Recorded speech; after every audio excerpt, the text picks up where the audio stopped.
When Ibn Sina wrote down all his medical practices, he didn't know that centuries later it would be the method we would use for clinical drug trials around the world. He developed 700 documented remedies, and for the first time in history, through divine guidance, he discovered the suffering of the mind is a real illness, deserving of real care.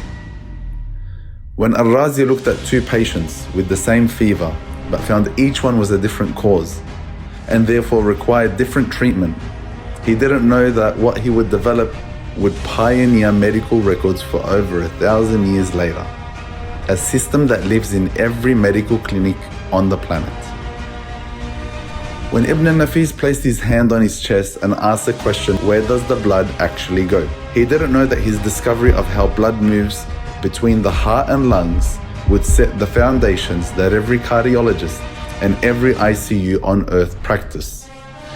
This was 300 years before the West arrived at the same answer. When Al-Zahrawi documented everything he did and how he did it with illustrations, he didn't know it would later be a reference for the entire medical industry. He documented 200 instruments, illustrated and explained, combining creativity with medicine that would impact the world for centuries. The forceps, the catheter, the syringe.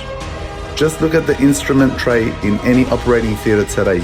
He is still in that room. These individuals impacted the world and humanity at large. But what about the environments and institutes that they came from? Al-Andalus didn't just produce thinkers. It built the institutions that produced them.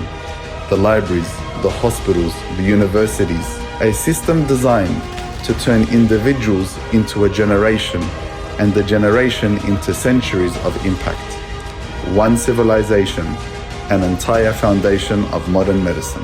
Today, you are a medical professional making an impact in the world. But as Aima, you are the body that establishes and continues the impact for generations to come.